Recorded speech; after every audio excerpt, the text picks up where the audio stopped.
Hey guys, I receive a lot of emails from people all over the place. And, some of the emails as of late, I don't know if it's because of the quarantine or people just feel hopeless right now.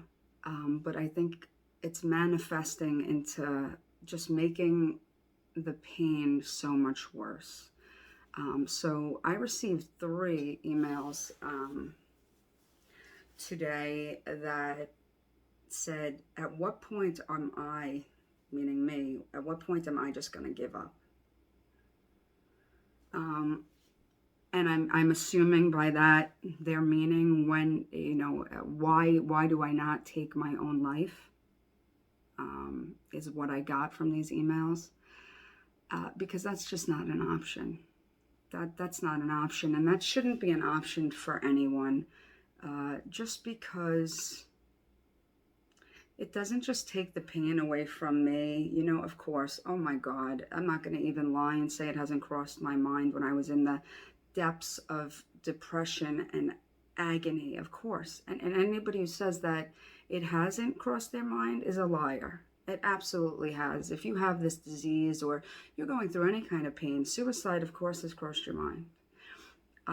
The unfortunate thing about suicide is, although it would take away my pain, it would then give my pain to other people. And that's not something that I am willing to even ponder. And I've said this before. I have a 4-year-old nephew, and the reason that my amputation was done was so that I could get back to the person he knew, the person who was able to play with him, the person who was able to do the things that he needed. I was in so much agony. I spent a year of my life bedridden. That's not who I wanted him to see. And the thought, of course, while I sat in that recliner for a year, I've said in my own story, I wrote out letters for everybody. I wasn't going to continue to do this. And you know what?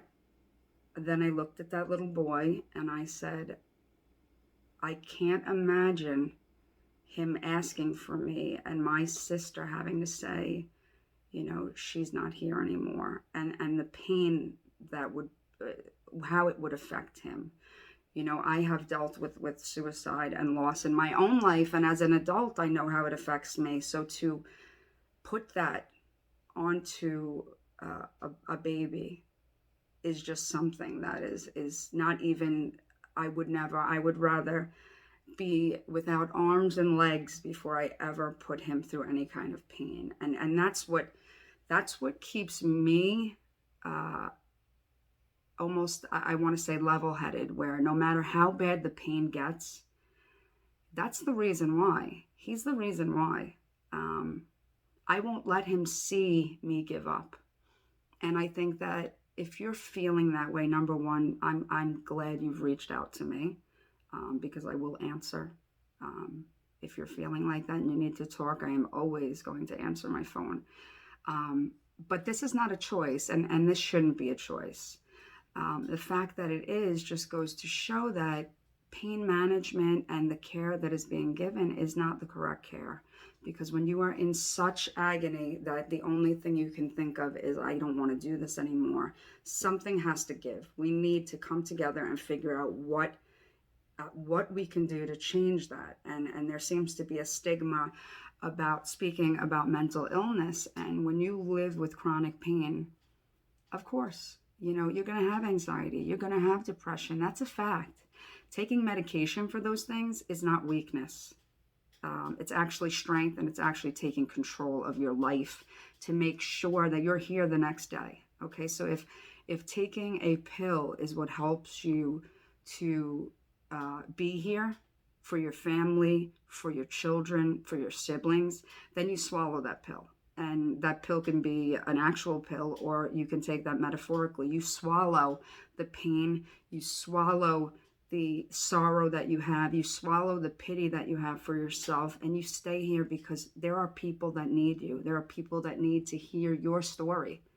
This is not your story. This is not how it ends. I don't, in regards to me, giving up is just not an option. I will go to the ends of the earth to figure out how to get myself out of a situation. Most of I was having severe pain for a while in my leg. And I had nerve surgery. And the nerve surgery didn't turn out as we hoped. I mean, a lot of the pain is gone, but I ended up with a huge infection. And somebody said, "Oh my God, here you go again. You got hit again." I mean, life just keeps throwing things at you. Why are you doing this? What do you mean, why am I doing this? This is my life. This is the hand that I was dealt, and I'm going to play it. And I'm going to play it to the best of my ability. I'm not going to throw it out. I imagine to myself that God will not give me anything that I'm not strong enough to handle. And that, some days it's kind of like, all right, I've had enough. You've given me enough. But then I think to myself, well, there's got to be a lesson that's going to come with all of this. And there's always some kind of silver lining. Just when you think you're like, oh my God, this is so terrible, this can't get worse. It can. There are so many things that could be so much worse than the situation that I'm in. There are people out there right now who, have just lost a parent, who have lost a loved one, who have lost a child, who have lost, are quadriplegics now. There are so many things that can just go wrong like that. And if every time something doesn't go the way you want it, you look to give up, you're not going to get very far. And, some of the people that have written me, I know personally, and I know your strength because you've been doing it this whole time. So giving up, that's not an option. We will figure out a way to get through this. And that's why CRPS Amputee Warriors was created. That's why I'm doing the podcast you guys asked for. We're doing Walk Through Fire.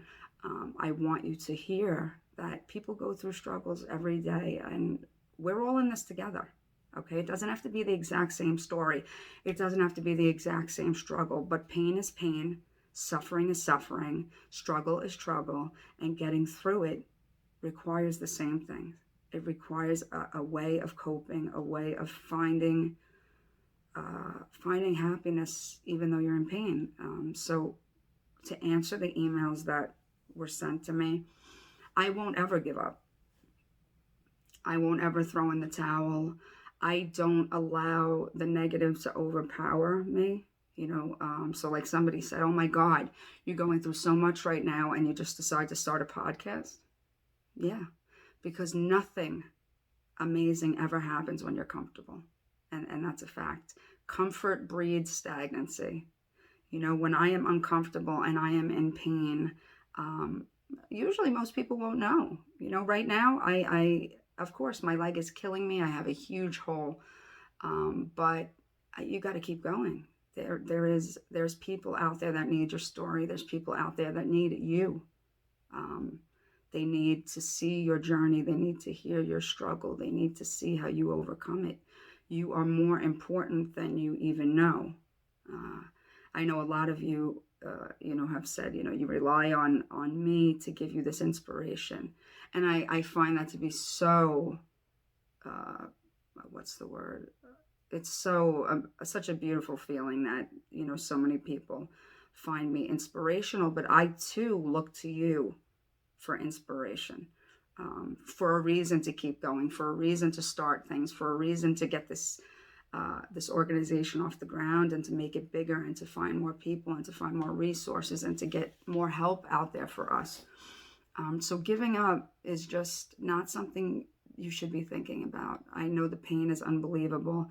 I know the surgeries become exhausting. I know the constant agony and the things that pop up in the middle of the night, and this goes wrong and we don't get enough sleep and it's just exhausting. I know you're exhausted, but we need to fight through the exhaustion. We need to fight through the pain because we have to be here for the next day.